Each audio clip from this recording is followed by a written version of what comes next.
So what's up to all my beautiful queens, divas of a more mature age? I am the Eva Monroe. Welcome back to my channel. Thank you so much for joining me here on my channel today. So today we are chillaxing. We're in a different part of the house, but we're chilling. And I wanted to do this video today because in response to my Because I Was Broken video, I got so many really nice emails and direct messages and things from many women. And the thing that I was most shocked about was the fact that many of the women were actually a lot younger than myself. So that was kind of shocking for me because, sometimes, okay, so the ladies get on me because I say queens, divas of a more mature age. They're like, I'm not a diva of a more mature age, but I'm watching. I say queens in the beginning. That means everybody. So I appreciate the young ladies watching me as well. But one of the questions, the main questions that I got was, I have tons of work to do. There are so many things that I need to do. I need to work on. I don't know where to begin. Like, what do I start with? So being that we're in a moment right now where we're supposed to be still, like we're just being still right now, I figured I would do a video about 10 things that I feel like every woman should know by the time she reaches the age of 40. So that means if you're not 40, then you can be working on these things. If you are 40, you could be working on these things as well. Some of these things I feel are just so important. And some of these things, a few of these things, which I'm going to share with you in this video, I'm still working on as well. Because like I tell you guys all the time, I'm a work in progress. So full disclosure, I'm not a professional psychiatrist or psychologist. I just speak about experiences that I have actually lived through. Because I say it all the time, Mother has lived. Now, the very first thing that I feel like every woman should know how to do by the time she reaches the age of 40 is letting go. Let go. This is a hard one for many of us because sometimes as women, we hold on to everything: clothes, shoes, men, people that have died. Like we hold on to so much that is just crazy sometimes. And if you have so much old stuff that you're holding on to that you can't let go of, then there's no room in your mind or your heart for new stuff and new experiences and new love sometimes. So we have to learn how to let go. 3 years ago, it dawned on me that my grandmother died over 30 years ago. And up until about 3 years ago, I could not even speak her name without wailing up into tears and crying. And I just kind of chalked it up to I loved her that much. But she couldn't even rest in peace because she died 30 years ago. And I was still sitting up mourning the loss of her and crying. And I didn't understand this. And so one day I said, okay, you need to fix this, because mourning, I get it. Grieving, yes, we all have to do it. But 30 years that's too long to be mourning the loss of someone. So I figured out what it was. And what it was when I was little, when she died, when I was a little girl, when she left, I always felt like no one loved me like she loved me, especially when she was alive. She just loved so hard and so strong, and she expressed it, and she was that person. And so being as young as I was, I didn't have a clear understanding of death. And so being that they told me that she had a brain tumor and she died suddenly, I just kind of attributed it to leaving. She left me. Somebody that loved me, somebody that I love so much, she left me. And even being a grown woman and doing all the work I had done and learning all the lessons and going through, I still mourned this woman. So I had to fix that. I had to learn, okay, let her go. Let her rest in peace. So We have to learn how to let go. And sometimes you have to start with the small stuff. Start with the shoes you've been holding on to for 25 years that you haven't wore in 12. Start with the clothes. Start with the dude you broke up with 9 months ago that you still curl up in a ball and cry about. Let go. Let go and let God. Now, the second thing that every woman should know how to do by the time she reaches the age of 40 is say no. And when I say no, I mean say it with your chest. Say it with some bass in your voice. Say it with power and meaning behind it. When you don't say no appropriately, when you say no with so much resistance behind it, the people that you're saying no to, they are always going to come back to you with the same foolishness because they know you really didn't want to say no anyway. Can I borrow some money? No, because I don't really have that much. I don't get paid again until the 15th and I got to get some diapers no, can I borrow some money? No. Walk away. Can I have your phone number? No. Walk away. No, because I got a man and he will get mad if you call.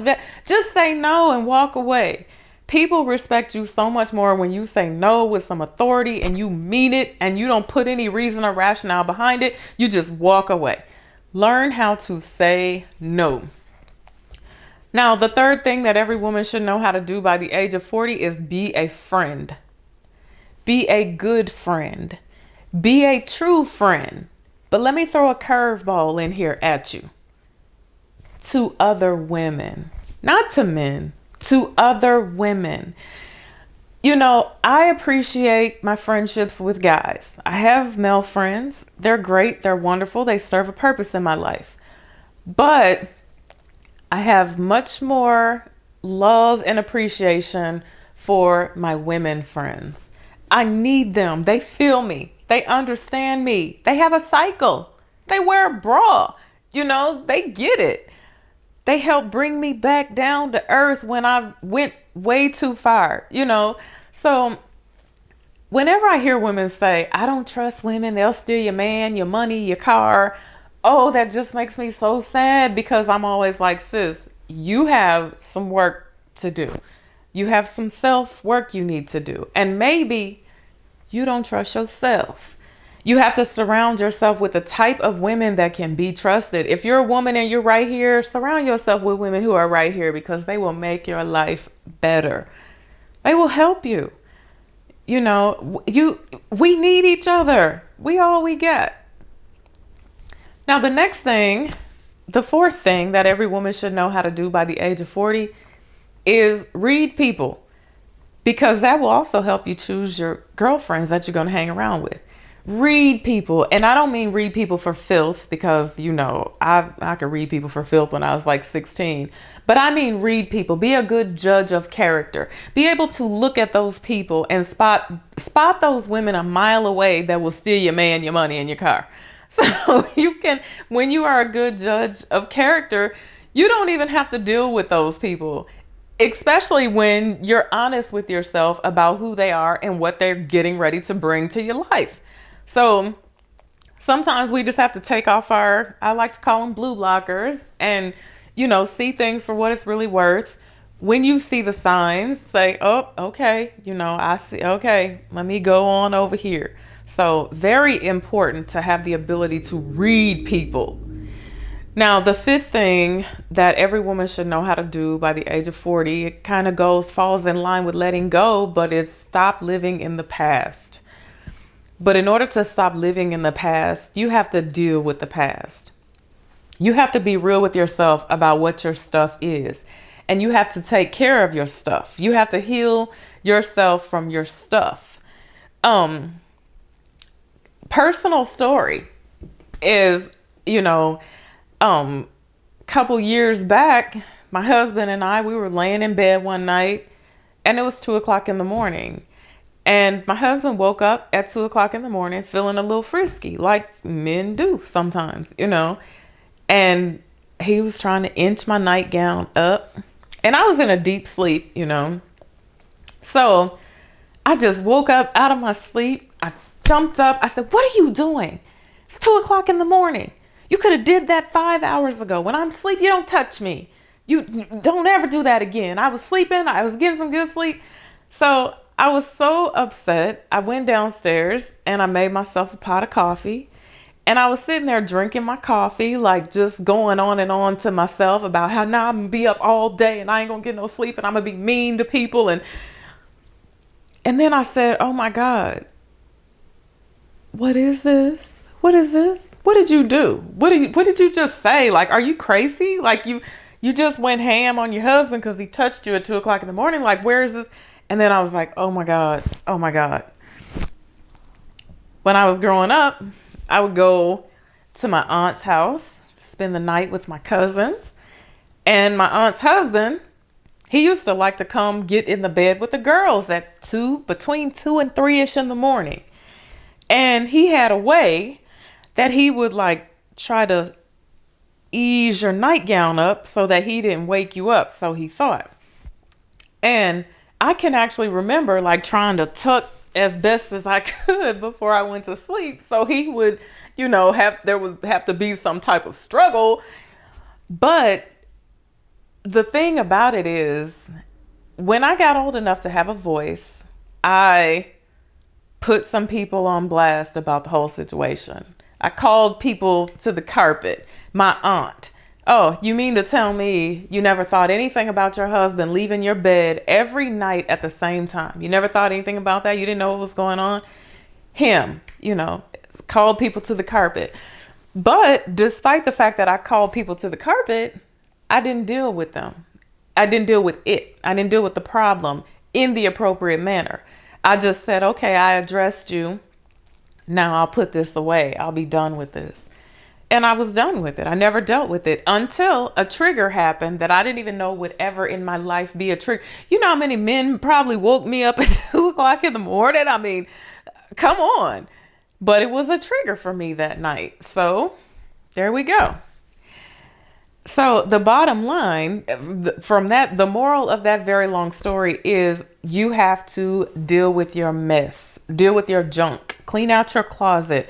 And when you do that, you can move on from those things that keep you standing still from the past. You have to stop living in the past. You can't move forward until you have stopped living in the past. So the sixth thing that I feel like every woman should know how to do by the time she is 40 is avoid confrontation. This is another one that's really big with us. I think today we are all not about the mess. Like most of the time we carry ourselves in a manner that says, hey, I work all day. I got kids and a husband I take care of. I'm tired. I don't want no mess. And so we carry ourselves like this, and we walk around like a half-cocked pistol. Like, what I wish she would. What you looking at me like that for? I wish she would. I was in line behind a lady that got shorted 50 cents by a cashier, and she just went ham. Get your manager right now. You get your manager over here. I don't have time I need my money. I work hard, and I like, oh my goodness. We have got to find some better tools. And we have got to stop being so confrontational. Like when you deal with other people like that, that's all you're going to get in return, because typically you're probably dealing with another woman who is as confrontational as you are. And then y'all just nobody wins. Everybody loses. You have a bad day. Oh, avoid confrontation. Walk away. Now, I'm like, when I was 20, I lived for confrontation. I lived by the wish creed. Like, I wish you would, because I'll go off on you. But now confrontation it just exhausts me. I just run away from it. I'm just like, I can't today. Like, if somebody starts on me, I'm just like, oh, well, have a nice day. I'm wearing gray today. Thank you. How you doing? I don't have time for it. So avoid confrontation. Now, the seventh thing that every woman should know how to do by the time she is of the age 40 is handle her bag. She should be in control of her finances, her life. She should have some type of long-term goals. Sometimes as women, we don't think it's important, especially if we have a husband who, sees things through. We don't realize that whole rainy day thing. We don't think that that's important. We're so busy taking care of everything else, making sure our shoes are nice, making sure, the wig is what it needs to be. We don't think about making sure your bag is okay. Our mothers and our grandmothers always told us this. If they didn't tell us nothing else, they said, honey, have your own, put your own away. You never know when you're going to get that Harlem Nights phone call like, hey, I'm never coming home. Take care. What you going to do? You always have to have a plan B. And every grown woman should definitely be in control of her financial situation. She should be working on her credit. That could have been number 2 on this list. So the next thing on my list, number 8, is commanding respect. Every woman should know how to command respect by the age of 40. I say command, I don't say demand, because I feel when you command, you don't have to demand. You don't have to tell people all day, you need to respect me. You gonna respect me, boo. You don't have to tell people that, because when you command respect, it's how you present yourself to the world. And people see you and they know, they get it. Every now and again, you might run into a fool that you have to break it down to. But for the most part, you don't have to tell people this. They know, they see you. They get you. They like, oh, I'm going to skip the how you doing, mama, because she ain't having none of that today. So it's the way you present yourself. It's the way you carry yourself. It's how you walk, how you talk, how you treat people around you. That is how you command respect. And by the age of 40, every woman should have that down. Now, the 9th thing on my list is self-care. Every woman should definitely know how to do self-care. When I say self-care, it's a whole package. It's your cleanliness. It's your appearance. It's how you take care of yourself physically and mentally. With mental, in my opinion, being the most important thing, you have to take care of yourself. Self-care has to be so important. You have to know how to get into a space, be still, even if COVID-19 ain't ruling the earth, you still need to be able to know how to get into a space and be still and get inside of your mind, clean up what needs to be cleaned up, meditate, pray, do whatever it is that you do that makes you better. Because if you can't take care of yourself, you can't take care of anybody else. This is always an issue that people debate. Like, I call it the pecking order. That's just what I call it. When you ask people, if you ask women who comes first in your home, if they have a husband, they have children. So most women will tell you this. They will say, well, my kids come first, and then my husband, and then me.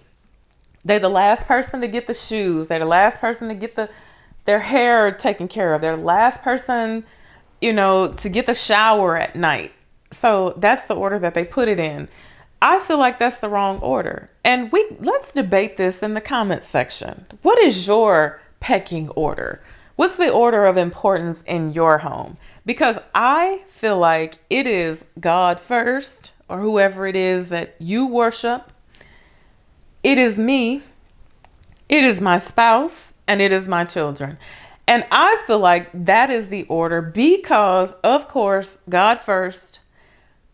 But I got to take care of myself, because if I don't take care of myself first, if I'm not well, if I'm not healthy, if I'm not clean, if my mental ain't in check, I can't do anything for my husband or my children. I can be of no service to them. So that's always the order that I feel it just works here. That's how things go in this house. And I often hear women say, my children come before everything. My children come before my husband. My children come before me. My children come before everything. Your children are, first of all, not your possessions, but they are little people that you have been loaned, that you have a responsibility of rearing into something great. But guess what? They're going to leave you. in 18 years or 3 years or however long it is until you have an empty nest, they're going to leave you and they're going to think this often about you.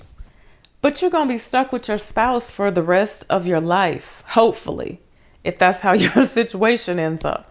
So how do you put your children first? Your children are not first. That's how I feel about it. But again, let's debate that in the comment section. Now, the last thing on my list of this very long video that I so thank you guys for listening to, the last thing that every woman should know by the age of 40, every woman should really know this by the age of 20 if she has had the proper upbringing. You should know this by the age of 12, and that is your worth. If you know your worth, if a woman knows her worth, you just eliminate a lot of the BS. If I would have known my worth and all that I am capable of while I was growing into a woman, I would have been dangerous. I would have avoided so many situations in my life because I would have known, girl, you better than this fella over here.